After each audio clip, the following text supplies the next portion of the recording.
श्रोताओं नमस्कार। कोविड-19 या कोरोना आपदा की समस्या ने हम सभी को परेशान किया हुआ है, किंतु सारे देशवासियों ने एक साथ खड़े होकर एक जो परिचय दिया है इसको हराने का, उस क्रम में जो हमारे बच्चे हैं वो भी पीछे नहीं है। किंतु नन्हे मुन्नों की देखभाल बड़ों के हाथ में होती है। तो ये जो समय चल रहा है, कठिन समय, इस समय बच्चों का स्वास्थ्य बहुत महत्वपूर्ण हो जाता है। इस क्रम में आज हम बातचीत करने वाले हैं डॉक्टर सुधीर कुमार श्रीवास्तव जी से, जो कि शिशु रोग विशेषज्ञ भी हैं और साथ में रेड क्रॉस सोसाइटी के एग्जीक्यूटिव सदस्य भी हैं। तो डॉक्टर साहब, हमारे इस कार्यक्रम में स्वागत है आपका।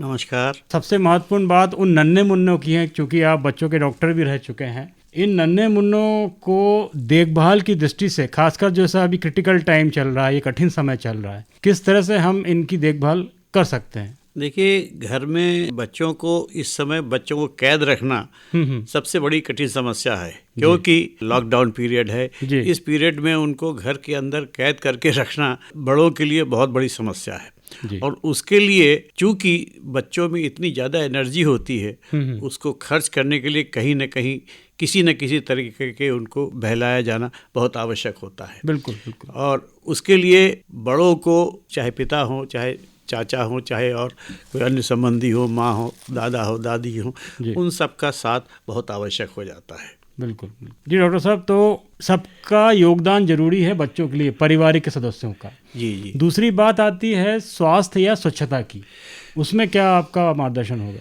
जहाँ तक स्वास्थ्य और स्वच्छता की बात है, हमारे प्राइम मिनिस्टर महोदय ने जैसा निर्देश दिया है कि चाहे वो बड़े हों चाहे बच्चे हों, उनको हर 2 घंटे में, घंटे 1.5 घंटे में एक बार साबुन से हाथ धोना बहुत आवश्यक है। कोई भी अनजान चीज़ जो घर में हो या घर के बाहर हो, अनजान चीज़ न छुएं, और अगर इत्तेफाक से वो छू भी लेते हैं तो उसके बाद साबुन से हाथ धोएं, या घर में जो सैनिटाइज़र अगर उपलब्ध है तो सैनिटाइज़र से इसका इस्तेमाल करें। और तीसरी चीज़, स्वास्थ्य के लिए उनको खेल कूद में व्यस्त रखना बहुत आवश्यक होता है, ताकि वो उनकी ऊर्जा उस प्रकार से खर्च होती रहे। मतलब खेल कूद के दौरान भी जब वो आए जाएं तो उनका हाथ धुलाते रहें। हाँ। और हाथ साफ कराते रहें। हाँ, साफ कराते रहें। और हाथ धोने के बाद ही वो अपना मुंह आँख में हाथ लगाएं, अन्यथा कोरोना की समस्या फैल सकती है। मतलब कोरोना तो कहीं भी रहता है, तो बच्चे तो हाथ लगाएंगे। मुख्य काम है बड़ों का कि उनका हाथ धुलाते रहें, साफ कराते रहें। इससे जहाँ एक और कोरोना से बचाव होगा, वहीं बच्चों में एक आदत विकसित होगी स्वच्छता की, हाथ धोने की, सफाई से रहने की। अब एक और बात जो आती है बच्चों में सबसे बड़ी महत्वपूर्ण होती है, वो होता है उनको थोड़ी थोड़ी देर में कुछ कुछ खाने को चाहिए होता है। तो पोषण की बात करें या खाने की बात करें, उसमें क्या आप राय देना चाहें? जैसा कि सबको विदित है कि चाहे वो बड़े हों चाहे बच्चे हों, उनके खाने में प्रोटीन, फैट, विटामिन, मिनरल्स आदि होना ज़रूरी है। जी।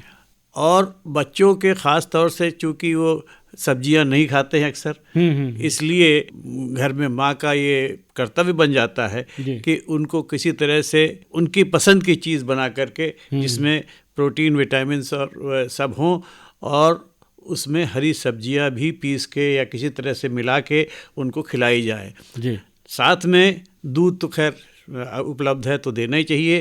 एक मौसमी फल अवश्य देना चाहिए, और ख़ास तौर से अगर आज के समय में संतरा बहुत उपलब्ध है, नींबू है, संतरा है, नींबू है, इनका उपयोग अगर वो करते हैं, और जैसा कि मैंने बताया प्रोटीन, विटामिन डी, घर में दाल चावल रोटी सब होती है घर में, ये इसका उपयोग करें तो वो स्वस्थ रह सकते हैं। डॉक्टर साहब, ये तो हो गई पुष्ट रहने की बात। अब यदि हम बात करें इम्यूनिटी की, या उनके अंदर जो प्रतिरोधक क्षमता होती बीमारियों से लड़ने की, वो कम ना हो, उसके लिए क्या करें? उसके लिए सबसे बड़ी चीज़ तो ये है कि इस गर्मी के दौर में डिहाइड्रेशन नहीं होना चाहिए बच्चों को, क्योंकि बच्चे दौड़ते खेलते घर में हो चाहे बाहर हो, दौड़ते खेलते में ये भूल जाते हैं कि उनके शरीर से पसीना निकल रहा है, और वो पानी पीना इत्यादि अवॉइड कर जाते हैं ख़ास तौर से। तो इस समय घर के परिवार के सदस्यों का कर्तव्य होता है कि उनको बीच बीच में डिहाइड्रेशन न होने पाए, इसलिए पानी पिलाते रहें, जूस अगर उपलब्ध है तो जूस देते रहें, दूध इत्यादि जो भी हो, ताकि उनके शरीर में पानी कमी न हो, और कम से कम दिन में 5-6 बार वो पेशाब कर लें। अगर वो पेशाब 5-6 बार कर रहे हैं, इसका मतलब उनके शरीर में डिहाइड्रेशन नहीं है। जी डॉक्टर साहब, यहाँ पर मैं जो बात करना चाह रहा था कि पोषण के अलावा ऐसा कोई पूरक पदार्थ है जो कि प्रतिरोधी क्षमता को बढ़ा सकता है? घरेलू की बात करें, घरेलू पदार्थ में ऐसा मैंने कहा जैसे कि उनका पीएच मेंटेन करने के लिए मौसमी, संतरा या फल इत्यादि अगर आप देते रहें तो उनकी इम्यूनिटी अच्छी बनी रह सकती है।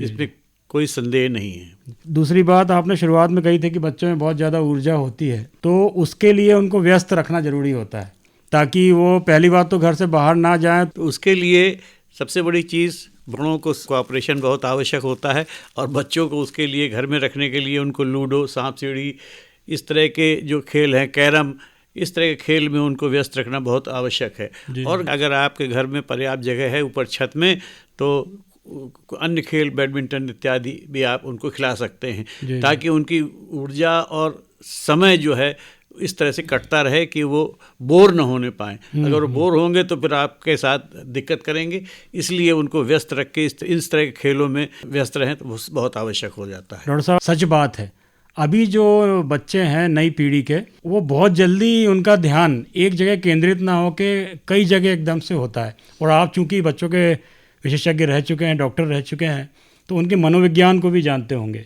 तो मनोवैज्ञानिक रूप से यदि हम बच्चों को नियंत्रित करना चाहें और एक स्वस्थ उनका जीवन व्यापन हो, स्वस्थ उनका पालन हो, तो क्या आपकी महत्वपूर्ण राय होगी?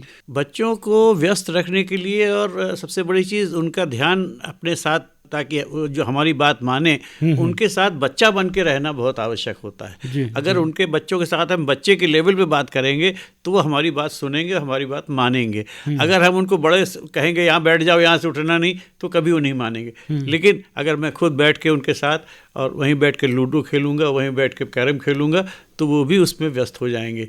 इसलिए उनका मनोविज्ञान समझने के लिए अपने को उस लेवल पे आना पड़ेगा ताकि जिस लेवल के वो बच्चे हैं। और इसके बाद साथ में ये भी ध्यान रखना चाहिए कि आजकल इतने धार्मिक सीरियल आ रहे हैं, महाभारत है, रामायण है, चाणक्य है, और बच्चों को भी शक्तिमान इत्यादि हैं, तो उनको व्यस्त रखने के लिए ये सीरियल दिखाते रहें, उससे काफ़ी समय उनका कट जाएगा। मतलब एक फोकस बनेगा जी। और सबसे बड़ी चीज़, उनको घर के बुजुर्गों के पास बैठाना चाहिए।